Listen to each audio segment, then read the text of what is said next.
Pues un saludo para toda la audiencia de Radio y Televisión Vida. Qué gusto nos da poder saludarles a todos los que están ahora presentes y en una redifusión también, por supuesto que sí, en este programa Principios para la Libertad. Hoy pues vamos a disfrutar muchísimo y yo soy solo la entrada. Lo importante está enfrente de mí, que es el pastor Félix, que tiene un contenido impresionante y del que tanto vamos a aprender hoy y yo creo que cada día que lo tengamos aquí enfrente. Buenas tardes. Muy buenas tardes, querida Pepi. Gracias por el respiro, por mujer. Esperemos que seamos capaces de transmitir con claridad y sencillez, ¿no?, lo que encierra la profundidad de estos mandamientos, ¿no? Sí. Es algo tremendamente práctico y que debemos tener todos muy presentes. Qué importante, ¿no? Que sea práctico hoy en día, no solamente sea teórico, que lo tengamos guardado. La fe es práctica, tiene que ser práctica, ¿no?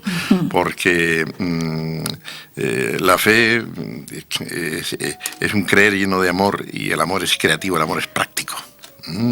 Ya decía el antiguo proverbio de refrán español, y de obras son amores y no buenas razones. Qué bueno. ¿Vale? Por tanto, cuando se trata de amar hay que ser práctico. Y la fe es práctica porque fe es amor en acción.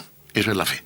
Amor en acción. Ay, qué bonito. Por tanto, una fe que no se vuelve al prójimo, una fe que no hace cosas positivas, una fe que no facilita la vida al prójimo que está cercano y lejano, pues es una fe que no vale nada. Tiene que ser claro. Sí, me recuerdo las palabras del evangelista Juan, ¿no?, en su primera epístola, cuando dice: hijitos míos, no amemos de palabra, sino de hecho y en verdad. O sea, no vemos con palabras, sino con hechos. Porque con palabras se puede decir mil cosas. Exacto, pero después no va acompañado de hechos. Exacto, ¿no? Entonces desvirtuamos las palabras y traicionamos el mensaje que queremos transmitir y hacemos daño a todo el mundo, ¿no? Claro. Hasta que finalmente pues las palabras de quien no las practica, de quien no las vive, van perdiendo su valor a los ojos de los demás y a los oídos de los demás. Y desembocamos en unos meros charlatanes que lo único que hacemos es hablar con nosotros mismos y ya está. No, nada más, ¿no?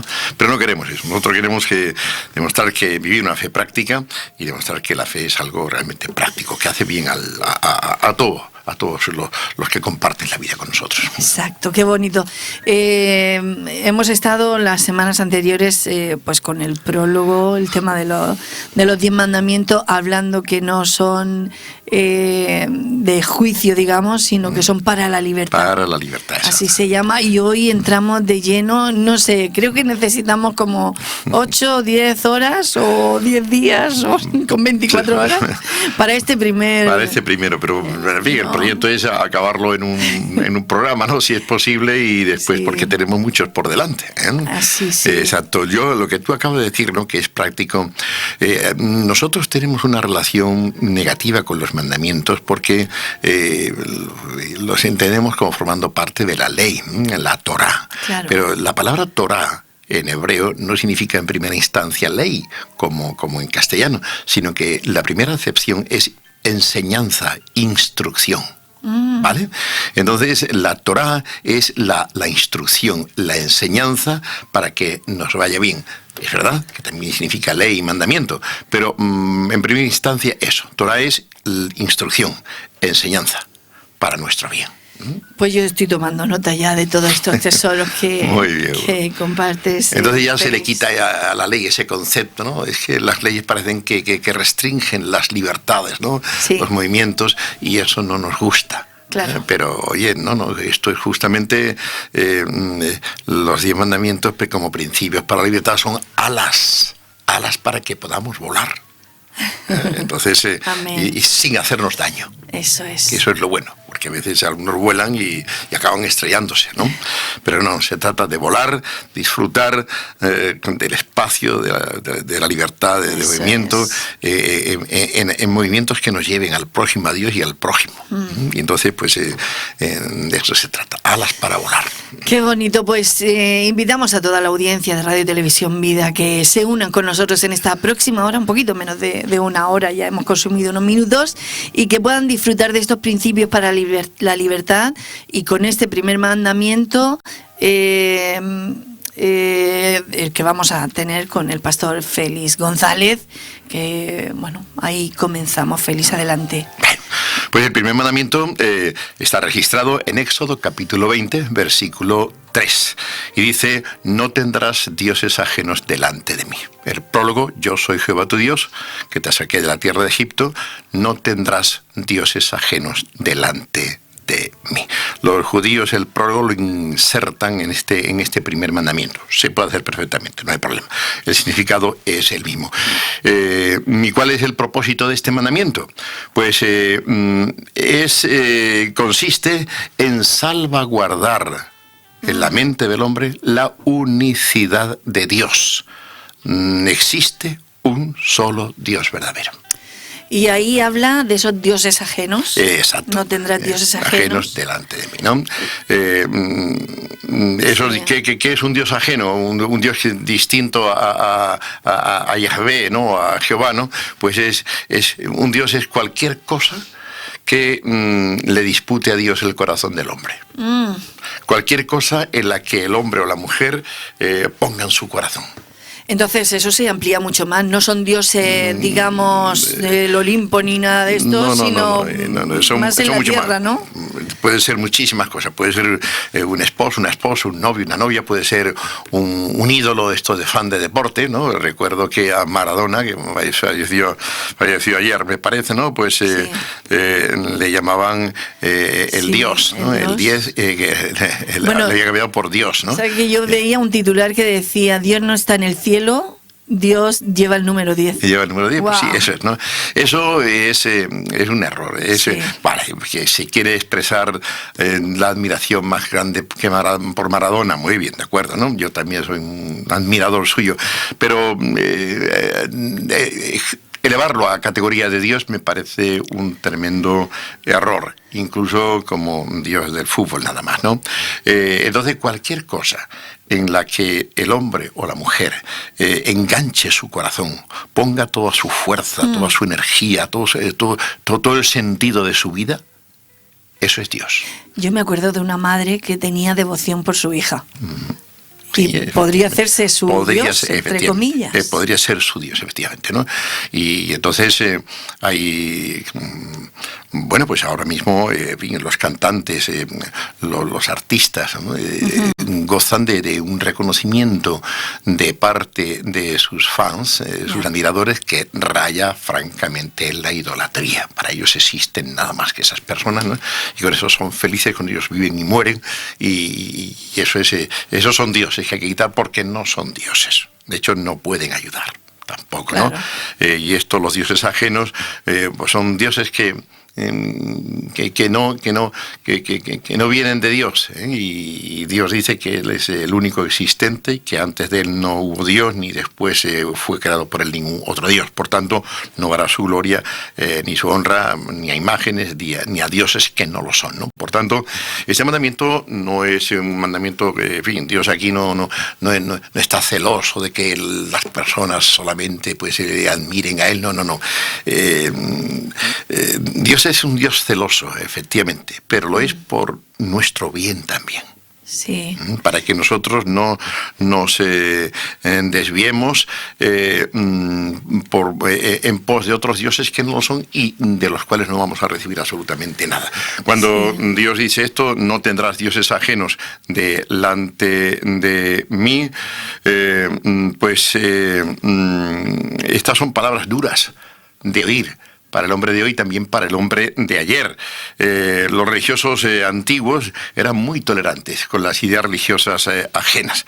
El mundo antiguo llegó a conocer pues una especie de movimiento sincretista religioso, un ecumenismo diríamos hoy, modernamente, gracias al cual pues dioses ajenos recibían adoración y culto por un periodo de tiempo en los templos dedicados a otras divinidades, fíjate. Los dioses compartían los templos con otros dioses. Exacto, en el Antiguo Testamento vemos vez tras vez al politeísmo cananeo pues intentar asentarse una y otra vez en el templo judío de Jerusalén. No se quería echar fuera a Jehová, no. Lo que se quería era que también se adorase a Baal. Unirlo a los otros dioses. Esa, una adoración a Jehová, a Yahvé, y otra adoración a Baal. No importa, ¿no? Entonces, pues, eso era muy común. Por eso les chocaba tanto a los religiosos del mundo antiguo esta obstinación de los judíos en adorar solamente a su Dios y en no reconocer pues a otras deidades. Esto era para ellos un insulto. Para los cananeos antiguos, para los babilonios, asirios y también para los romanos y los griegos, ¿no? Ellos tenían muchos dioses y no podían comprender la tozudez de los judíos en esa idea, en mantener esa idea de que solamente existe un Dios y que es el de ellos. Y Félix, ¿no identificas ese tiempo un poco con que todo, o sea, se le da cabida a todo, se le da a la nueva era en otro, bueno, hace un tiempo? Es el gran problema, ¿no? Que existe hoy. Claro, yo hablo con personas y me dicen, no, sí, yo acepto a Dios, pero también acepto, qué sé yo, otras deidades, otra filosofía. Otra filosofía, y les entra todo, y lo hacen todo porque piensan que les va a ir mejor. Efectivamente. Es más, hoy vivimos unos tiempos muy delicados porque hoy la gente se fabrican sus propios dioses. Sí. Dioses que están en su mente, ¿no? Y ya está, ¿no? Mi religión es haz bien y no mires a quién. Vaya. Eso es lo que dicen, esa es la religión de muchos, ¿no? Otros lo creen todo. Son auténticos politeístas, ¿no? Sí. Y otros pues no creen nada y decepcionados por los que llamados creyentes o religiosos, ¿no? Tanto cristianos o lo que fueren, pues no creen en nada, ¿no? Y ese es el peligro en el que estamos hoy, ¿no? Pero aquí está el laborazo que pega el mandamiento: yo soy Jehová tu Dios, que saqué de la tierra de Egipto, no tendrás dioses ajenos delante de mí. Se acabó, ¿no? Este es el mandamiento. Y entonces pues esta pluralidad que hoy se persigue. De hecho hay una oficina o una organización de la cual estamos nosotros los evangélicos también, apoyada por los gobiernos de España, que se titula Pluralismo y Convivencia. Cierto, un ministerio, ¿no? Exacto. ¿No? Yo la verdad es que tengo que entenderlo, pero no me gusta el nombre, ¿no? Claro. Es verdad que nosotros tenemos que reconocer la pluralidad de religiones que hay hoy día, de filosofías y de culturas que hoy existen, porque vivimos en un mundo hoy más que nunca multicultural y multirreligioso, ¿vale? Sí. Pero y tenemos que reconocer el derecho de las personas a creer cada uno lo que quiera. Ajá. Y nosotros pues argumentar desde la paz, desde el amor, desde la razón, desde la Biblia, para convencer a esas personas de lo erróneo de su camino, ¿no? Sí. Pero algunos entienden que el pluralismo es una idea que se debe propagar simplemente para combatir la idea del monoteísmo, porque los monoteísmos sostienen han sido siempre muy problemáticos, han sido fuente de violencia, han sido fuente de intolerancia, de persecución, han intentado imponer sus creencias exclusivas. Los monoteísmos son absolutistas, intolerantes, radicalistas, ¿no? Exacto, radicales y además, por tanto, peligrosos. Para una forma de hacer frente a esos monoteísmos hoy día es cultivar conscientemente desde el Estado y de todos los ámbitos de la vida la pluralidad. Y esa pluralidad que sí queremos reconocer, pero no fomentar. Nosotros más bien como cristianos tenemos que dirigirnos y dirigir a la sociedad hacia el monoteísmo, hacia el reconocimiento del único Dios verdadero, ¿vale? Entonces, hoy previamente vivimos en la posmodernidad, la filosofía que impera el mundo es la posmodernidad, y ahí pues entre otras cosas se ha relativizado todas las ideas y todos los valores, ya no hay ninguna verdad. Totalmente. Exacto, ¿no? Entonces, ese es el criterio, no hay ninguna verdad, ¿vale? Tú crees en Dios, esto es el supermercado, esto es las ideas como un supermercado, como las ideas y las religiones. Tú crees en tu Dios, a ti te gusta decir, vale, yo me inclino por otra marca. Yo pongo en mi carro, voy al supermercado de las religiones y vivo con otras marcas distintas a las tuyas, ¿no? E incluso el ateísmo lo vuelven como un dios. Sí, prácticamente. El no creer en nada también. No creer en nada, pues también es una filosofía, ¿no? Una más. En la posmodernidad entra todo, y después la posmodernidad ha conducido al ser humano a una individualidad, a un individualismo exacerbado, tremendo, ¿no? Donde solamente importo yo y después de mí, como decía el francés, el rey Sol, ¿no? Après nous, la déluge. Después de nosotros, el diluvio. Yo, el rey soy yo, y después de nosotros, ya no el diluvio. No venga nada, ¿no? Entonces, pues, de alguna forma, pues sí, ¿no? Así que hoy vivimos en esta realidad. Vimos en la promoción de un sincretismo religioso, de un pluralismo de ideas y creencias donde todo cabe. Lo malo es que Dios se sale de allí donde todo cabe. Así que nosotros, como cristianos evangélicos, tenemos también representantes de una fe, si se quiere, de una religión, aunque nosotros nos inclinamos más bien por hablar de espiritualidad que de religiosidad, ¿no? Pero nosotros tenemos que colaborar también con las demás religiones y con las demás ideologías en el bienestar de la sociedad. Y podemos hacerlo. Sí. ¿Vale? No es que nosotros no podemos mezclarnos con nadie para conseguir logros comunes sociales que hacen bien a nuestra ciudad, a nuestros pueblos y a nuestra gente, ¿no? Así que como cristianos estamos llamados a esta cooperación. Pero si estos esfuerzos han de hacerse a costa del sacrificio, de la exclusividad del Dios uno y trino, que se nos revela en la Biblia, entonces vamos por mal camino. Nosotros, se quiere reconocer la pluralidad, pues bien, la reconocemos y nos mantenemos en nuestra postura, ¿no? Claro. Y esto es importantísimo porque este mandamiento, el primero de los mandamientos, ¿no? Donde dice, yo soy Jehová tu Dios, no tendrás dioses ajenos delante de mí, pues es el mandamiento supremo, es el más grande de todos, ¿no? Dios no es liberal, Dios es exclusivo. ¿Y por qué es el más importante de todos? Porque tiene que ver precisamente con Dios, y de Él manan todas las ideas. Imagínate tú que Dios no es como se nos dice que es. Si Dios no es como se nos dice que es, como es Dios. Nuestra moral, nuestra forma de vivir, ¿no? Pues procede de Dios. El hombre imita a sus dioses. Sí. Los dioses cananeos pues eran un verdadero problema. Era antiguo cuando fue pronunciada esta frase, pues los dioses sí, tenían su justicia y demás, pero también eran lascivos, ¿no? En muchos de estos templos, los Baales, en cada templo de esto habían grandes cantidades de sacerdotisas dedicadas a esos dioses que practicaban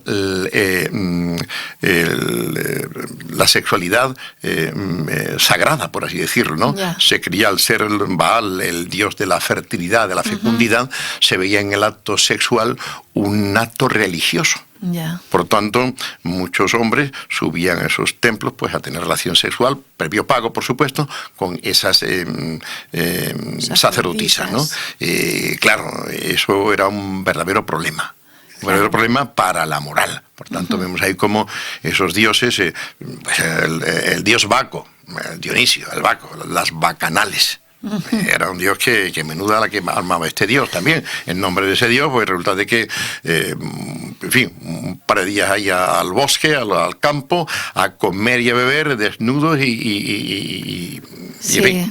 De ahí viene todo el tema de orgías y todo eso. De ahí viene el tema de orgías y todo eso, y esos temas pues también están un poquito todavía pues en esas fiestas nuestras que tenemos en España, donde que realmente se han intentado pues domesticar de alguna forma, pero no se ha conseguido del todo. Tú conoces una canción de Juan Manuel Serrat que dice: harto ya de estar harto, ya me cansé, me parece que titula Camino, de preguntarle al mundo por qué y por qué. No. La noche de San Juan. Es la noche de, la noche de San Juan, que dice, es la noche de San Juan, cómo comparten su pan, cómo comparten su pan y su gabán gentes de 100.000 raleas, ¿no? Sí, cuentan las leyendas que de la noche de San Juan. ¿Es esa? San Juan. Bueno, pues en esa canción nosotros la hemos escuchado siempre desde la radio española, pues con el verso cambiado. El verso cambiado que dice...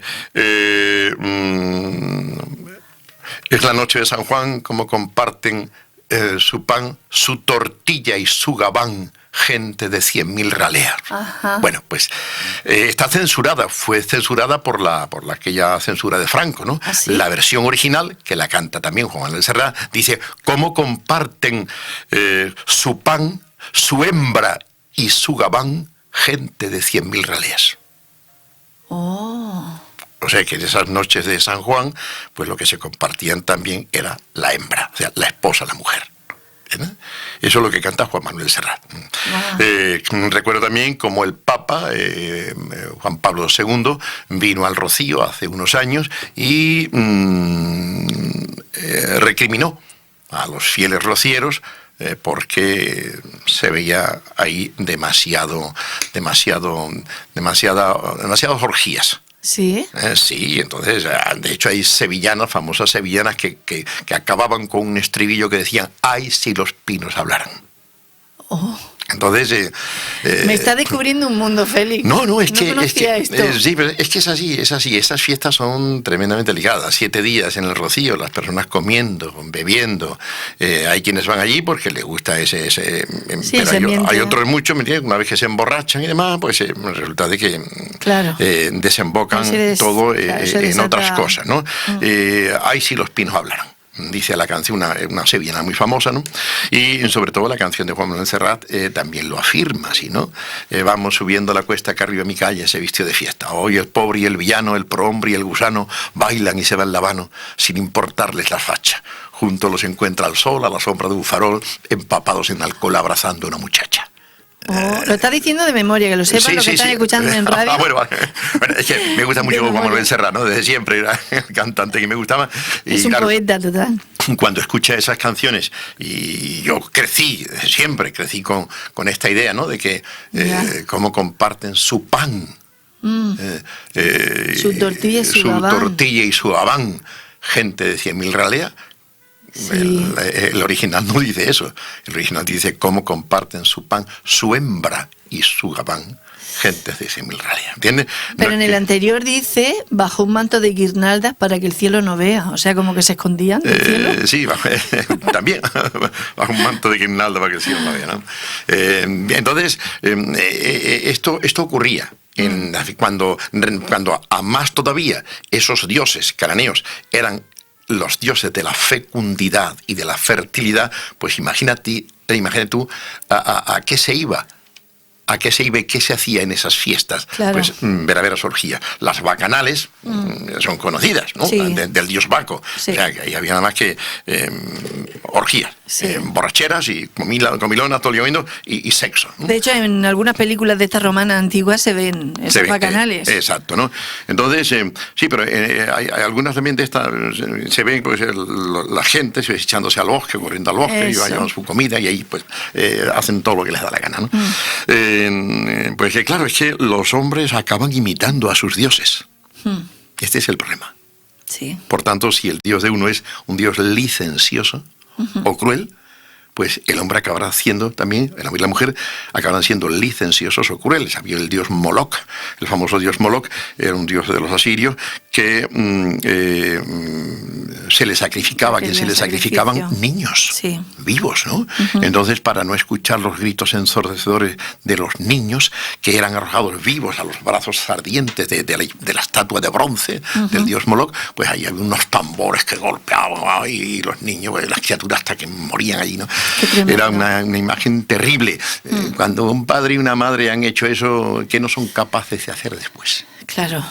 Entonces, si los hombres ven esas cosas, Dios, ¿qué no son capaces de hacer los hombres, ¿vale? Sí. Pues entonces, por eso es importante este Dios que nos habla de la identidad de Dios y nos dice que Dios es uno.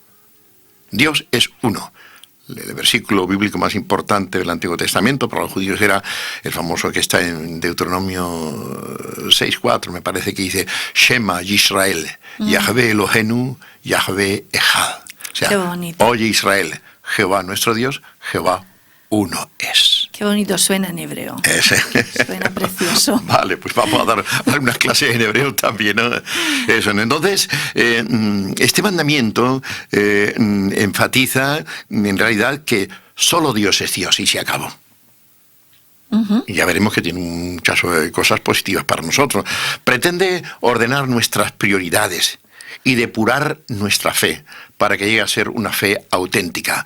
Una fe auténtica en el auténtico Dios es fuente de verdadera felicidad y protección contra muchos males e ideologías paralizantes, ¿no? Jesús sigue también esta misma línea de pensamiento. Para él, este es también el mayor de todos los mandamientos, mientras que en Juan 17:3 pues afirma la unicidad y la exclusividad del Dios que se revela en él y por él. Dice Jesús, Padre, esta es la vida eterna, que te conozcan a ti, el único Dios verdadero, y a Jesucristo, a quien has enviado. Jesús es también exclusivista. Él dice que Dios es uno. Esta es la vida, que te conozcan a ti, el único Dios verdadero. Y cuando dices ahí exclusivo y excluyente, sí, quiere decir que excluyente excluye a todos los dioses. Excluye a todos los dioses, efectivamente, ¿no? Dios es exclusivo solo y además no admite a otros a su lado. Por eso no tendrás dioses ajenos delante de mí. No los pondrá. Dios delante de mí se puede referir a toda la tierra, pero también a toda la tierra de Israel. Pero delante de mí también se puede interpretar en sentido restrictivo aplicado al templo o al tabernáculo. Porque Dios estaba allí en el arca de la alianza, entre los querubines, ¿no? En el arca de la alianza. Entonces ahí no se podían poner imágenes de nada, ¿no? Pero, como digo, para nosotros hoy el tema es este. Martín Lutero, era Lutero el que decía, Dios es para ti aquello de lo cual cuelgue tu corazón. Sea persona, sea cosa, lo que sea. Sí. Y entonces debemos de tener en este sentido nosotros mucho cuidado. Y el significado de este mandamiento pues es tremendo porque constituye en primer lugar una afirmación y una defensa del monoteísmo, es decir, de la creencia y adoración de un solo Dios, y en contrapartida un rechazo del politeísmo, que es la creencia y adoración de muchos dioses. También rechaza el enoteísmo, o monolatría, o sea, que es la creencia en varios dioses, pero la adoración exclusiva de una divinidad. Y la razón para la exclusividad de Jehová es que existe un solo Dios, porque existe un solo creador del universo. Así es. Todas las cosas fueron hechas por el mismo Dios. Y Dios dice, y después de mí no fue hecho Dios ninguno. Yo no hice ningún Dios, y antes de mí no fue ningún Dios. Sí. Existe además también un solo Salvador de los hombres. El que salva a Israel de Egipto, después salvará a todos los hombres por medio del sacrificio de Cristo en la cruz, ¿no? Por tanto, ese derecho de creación y además este derecho de redención por Cristo es lo que sostiene también esta exclusividad, este monoteísmo, ¿no? Sí. Así que el Nuevo Testamento continúa también en esta misma línea de pensamiento monoteísta. También aquí la salvación se obtiene a través del único Salvador, que es Cristo, o sea, Dios encarnado. Así que el primer mandamiento entraña pues la condena de todas las otras religiones. Según el sentir bíblico, las religiones y los dioses no los inventa el hombre por su ignorancia. No es la ignorancia lo que conduce al hombre y a la mujer a inventarse sus dioses, sino por la maldad de sus corazones. Vaya. Según lo dice Romanos 1, 21 y 25. Habiendo conocido a Dios, no le dieron gracia, no le honraron como tal, no le glorificaron como tal, sino que se envanecieron en sus razonamientos, y dice el texto bíblico que dieron honra a las criaturas, ¿no? Después en Romanos 1:21, pues habiendo conocido a Dios, no le glorificaron como a Dios, ni le dieron gracias, sino que se envanecieron en sus razonamientos y su necio corazón fue entenebrecido. Profesando ser sabios, se hicieron necios y cambiaron la gloria del Dios incorruptible en semejanza de imagen de hombre corruptible, de aves, de cuadrúpedos y de reptiles. ¿Vemos? Por tanto, no es la ignorancia lo que lleva al hombre a inventarse Dios, es la maldad de su corazón. La maldad. El hombre no quiere a Dios y, sin embargo, no puede vivir sin un Dios que le inspire, que le aliente, que le anime, al cual se pueda aferrar en un momento de conflicto o de debilidad. Pero no quiere al Dios creador, ni quiere al Dios que sacó a Israel de Egipto, ni tampoco quiere al Dios que nos redimió en la cruz, ¿no? Y esa maldad menosprecia a Dios. Claro, exacto, menosprecia no a Dios. valora a Dios. Eso, exacto, ¿no? Podemos decir, por tanto, que las religiones son el producto de la incredulidad y de la rebeldía del hombre contra Dios, frente a Dios.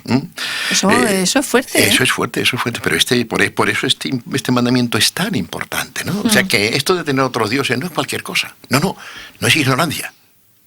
No. Es maldad y rebelión contra Dios. Y eso es muy...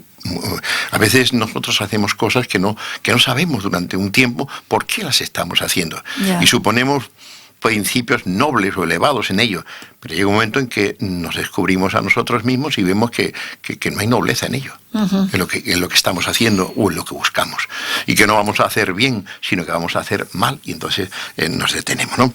Es el teólogo suizo, un famoso teólogo del siglo XX, Karl Barth, sostenía que religión es incredulidad.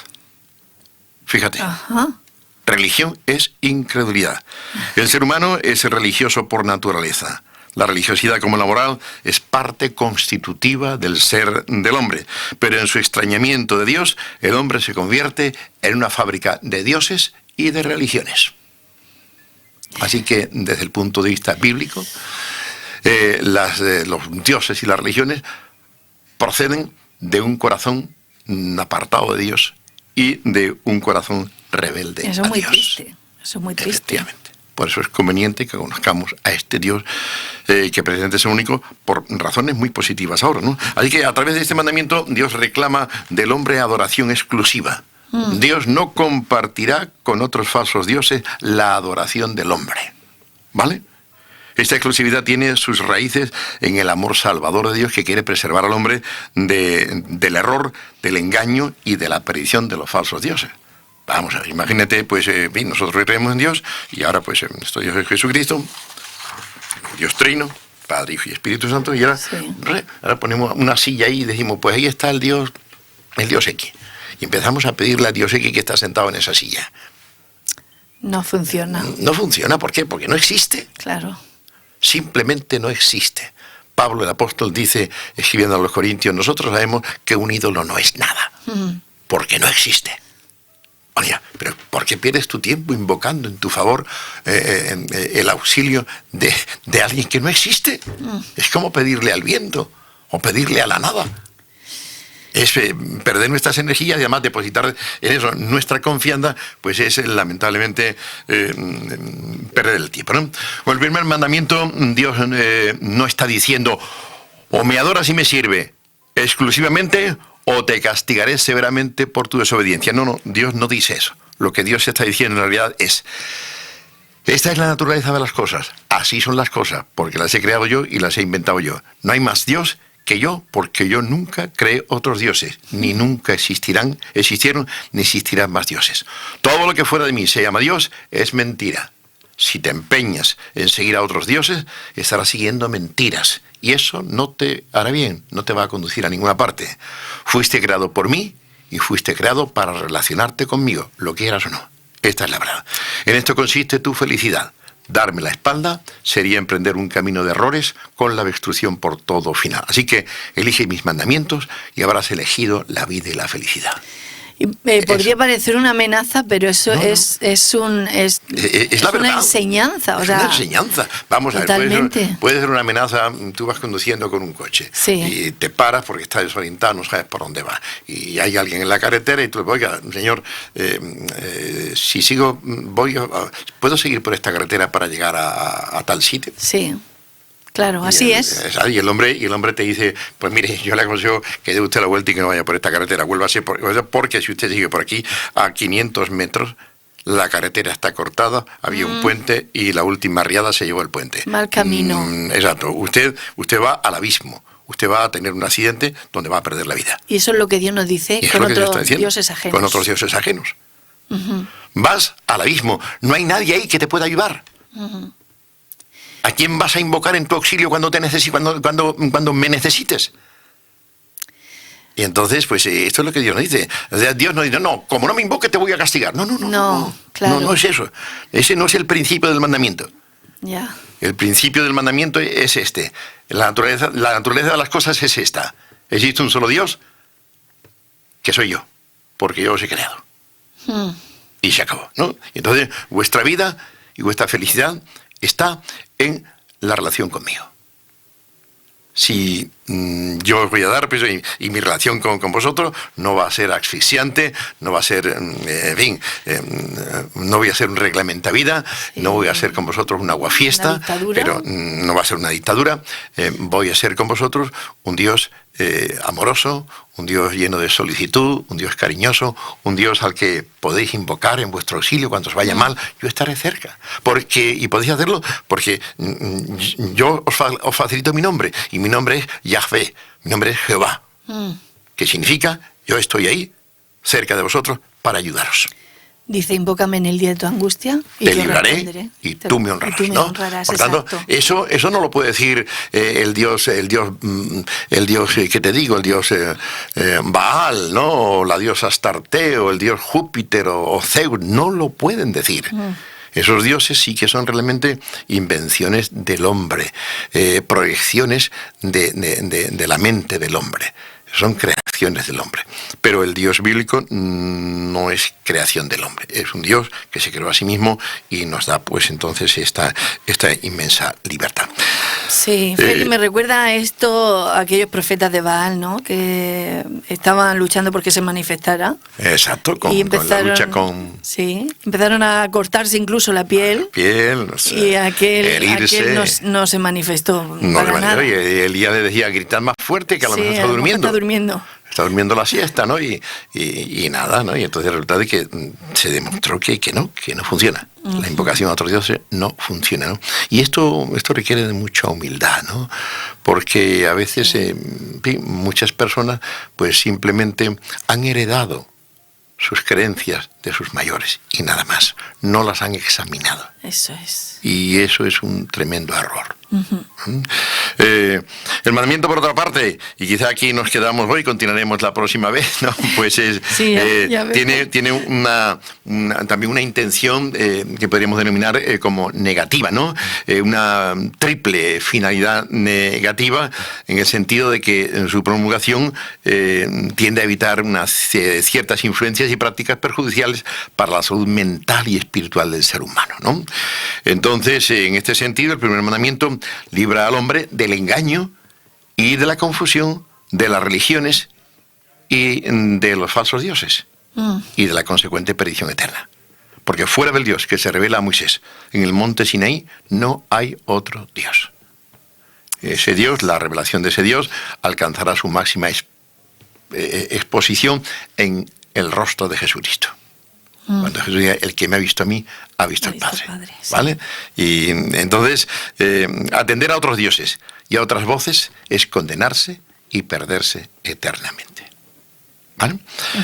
Segundo, este mandamiento libera también al ser humano del temor a los muchos poderes espirituales. Existe un solo Dios y este Dios quiere ayudar al hombre. A Dios hay que temerle, pero no hay que tener miedo de Él. A Dios hay que amarlo. Y dice la Biblia que donde hay amor, el perfecto amor echa fuera el temor. Eso es. Y Dios quiere que nuestro amor llegue a tal grado de perfección que la relación con Él sea una relación que busquemos nosotros entrañablemente, que busquemos nosotros con intensidad, porque nos hace felices. No hay que temer, por tanto, a las estrellas, ni hay que temer a las fuerzas malignas, ni hay que temer a los demonios. El temor al verdadero y único Dios nos libera de la maldición de los falsos dioses y demonios. Y entonces, pues, mira, esto es una verdadera bendición, ¿no? Si creo en Dios y al Dios verdadero, pues no tengo que temerle porque está de mi parte, me ama, es bueno. No tengo que temer a los demás dioses, bueno, son dioses. Claro. Podrán ser espíritus con más o menos poder, pero están por completo sujetos al control y al dominio de mi Dios, del Dios único. A veces se le da mucha importancia a esos otros dioses malignos, ¿no? Efectivamente. Se les tiene miedo. Pero cuando se les tiene miedo a esos dioses es porque no se le tiene temor a Dios. Ajá. Pero cuando se le tiene temor a Dios, de verdad, no temes a los otros dioses, ¿no? No hay cabida para eso. Exacto, porque... Ese temor temor a Dios podría significar respeto, por ejemplo. El temor es eso, es el respeto. Respeto, reconocimiento, respeto, porque hay un texto que dice, cuando Jesús nos enseña a orar en el Padre Nuestro, dice, la invocación es Padre Nuestro que estás en los cielos, ¿no? Por tanto, el cielo es un lugar muy sublime, esa es la distancia que nos separa de Dios, ¿no? Dios está en otra onda. Sí. En otra esfera. No estamos al mismo nivel. Claro. No estamos al mismo nivel, ¿no? No.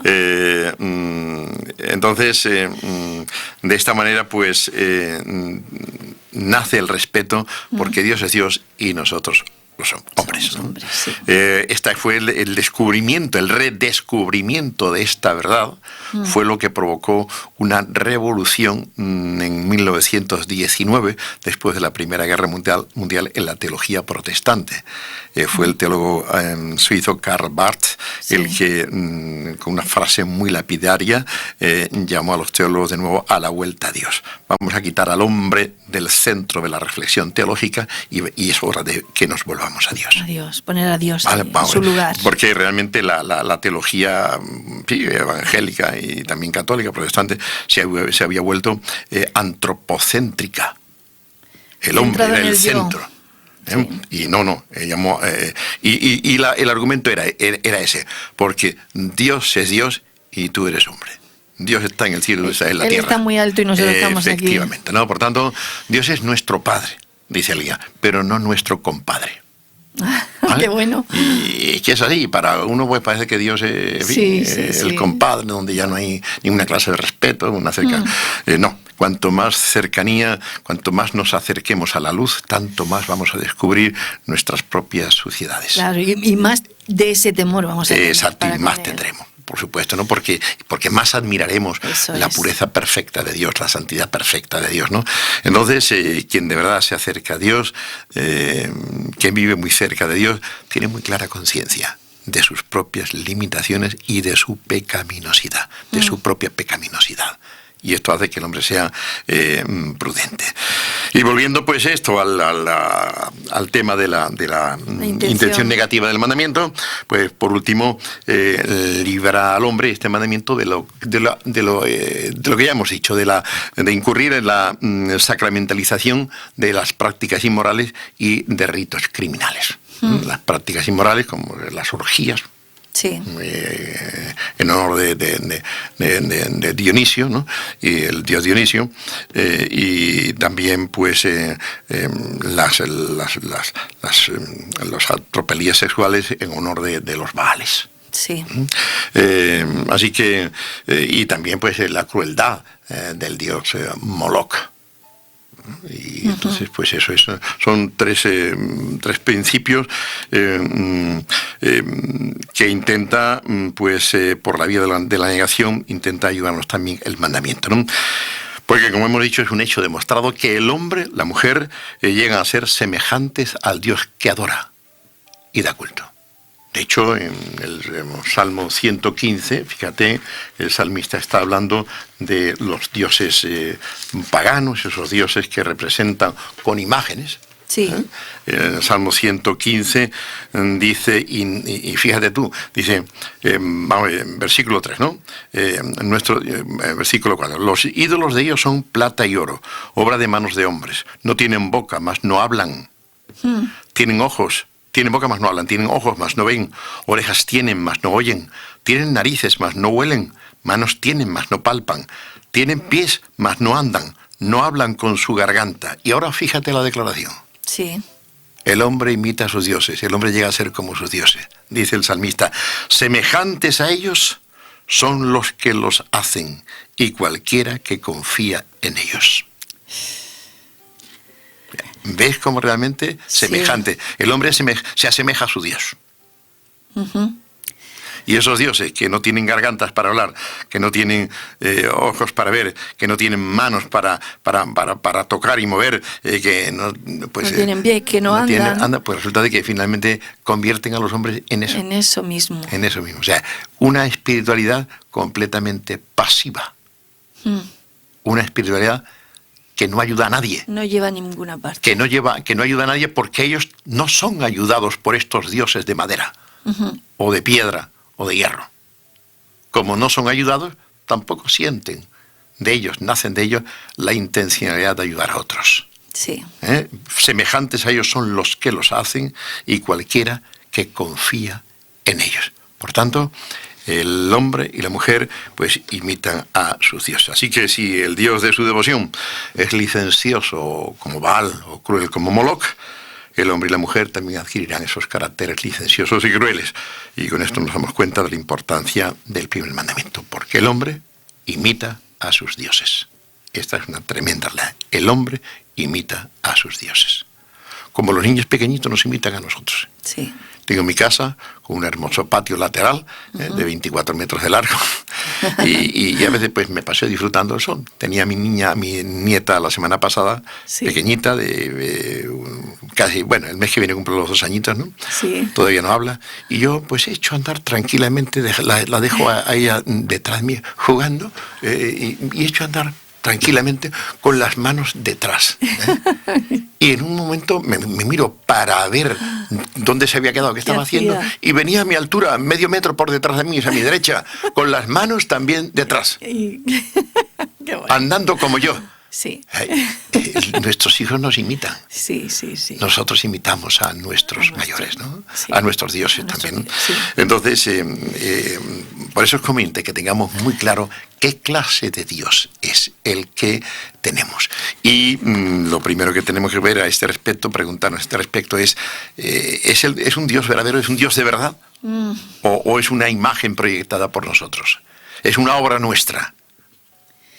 Sí. El filósofo alemán Feuerbach dice que Dios es una proyección del hombre. ¿Ah, sí? Sí, en un sentido tiene toda la razón. Ajá. Porque los falsos dioses no son más que esos, proyecciones del hombre, de la mente del hombre. Pero el Dios auténtico, el único Dios existente, es demasiado grande para que nosotros le proyectemos.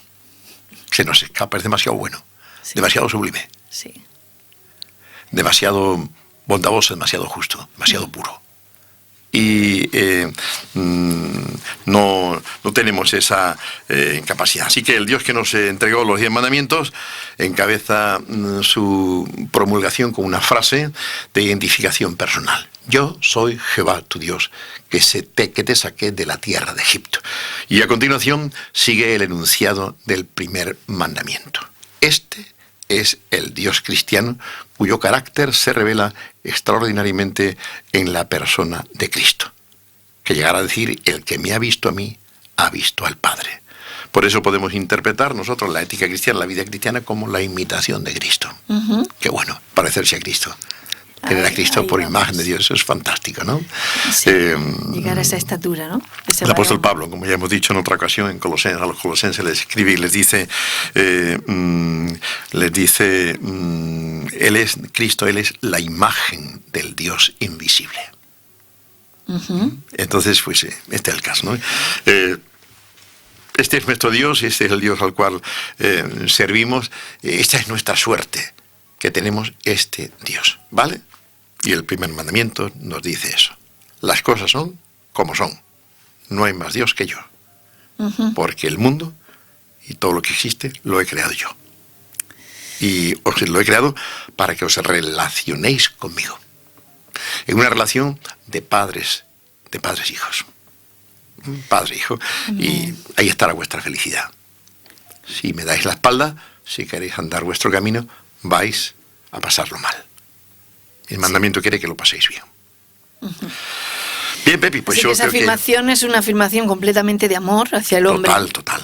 Como todos los demás. De hecho, la respuesta del hombre al primer mandamiento, del hombre y la mujer al primer mandamiento, no puede ser nada más que amor. Cuando le preguntan a Jesús, ¿cuál es el primer mandamiento? Dice, amarás al Señor tu Dios con todo tu corazón, con toda tu mente, con todas tus fuerzas y con toda tu alma. Fíjate lo que enseña Jesús. 4 veces dice todo.